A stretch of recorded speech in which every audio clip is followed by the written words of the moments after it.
date de ces élections-là. Mais nous qui sommes de l'opposition, nous disons que ça va se faire dans les meilleurs délais. Les meilleurs délais, on va nous le dire 3 semaines avant, et on va organiser encore des élections calamiteuses. Monsieur le Premier ministre, nous souhaiterions que dans les prochains jours, on soit fixé sur la date de la tenue des élections locales. Et s'il s'agira bien des communales urbaines et des conseils préfectoraux, aussi les communes rurales sont comprises. Ce sont des éléments qui sont susceptibles d'apporter l'apaisement et d'éviter la surchauffe, parce que celui qui ignore, lorsqu'on le surprend, il ne peut que s'énerver. Après avoir passé ces problèmes politiques, ces 2 problèmes, je voudrais revenir sur le problème de la santé, surtout en ce qui concerne la prévention. La prévention, c'est bien, la distribution des moustiquaires, etc. Mais que fait-on de nos rigoles? Est-ce qu'on va y mettre des produits, des insecticides, comme ça se faisait dans le temps, pour prévenir plutôt que de guérir? Lorsque un pays est propre, on soigne moins, parce que les gens tombent moins malades. Est-ce que le gouvernement a pris en compte cette démarche-là? S'agissant de l'état de la plage et du littoral, je n'ai pas entendu le Premier ministre en parler. C'est le seul pays au monde où je vois qu'en lieu et place du sable fin, on n'y voit que de la boue, de la puanteur. C'est triste. Et ça, on doit y remédier. Ça n'honore pas notre pays.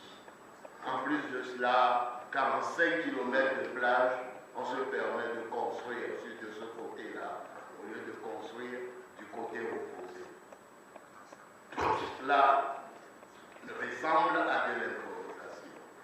Toujours sur la plage, qui aurait pu drainer des touristes. Aujourd'hui, tout touriste qui s'aventure pour aller à la plage de Lomé est attaqué. Pourquoi? Parce que nous n'avons pas une police de la plage. Parce que nous n'avons pas mis la lumière nécessaire à la plage. Nous n'avons pas mis les latrines pour que les gens ne défectent pas au vu et au su de tout le monde. Nous disons que cette plage doit être mieux entretenue que ce qu'elle est aujourd'hui. Quand je quitte là-bas, vous avez parlé des pistes, des infrastructures. Je souhaiterais que, en pré-campagne, le Premier ministre fasse le circuit un peu avec les partis de l'opposition qui n'utilisent pas d'hélicoptères mais des véhicules, et il verra l'état des routes. On ira à Tchakpargan. On ira à Tchakpargan, il verra ce que c'est. Non, laissez-moi dire ce que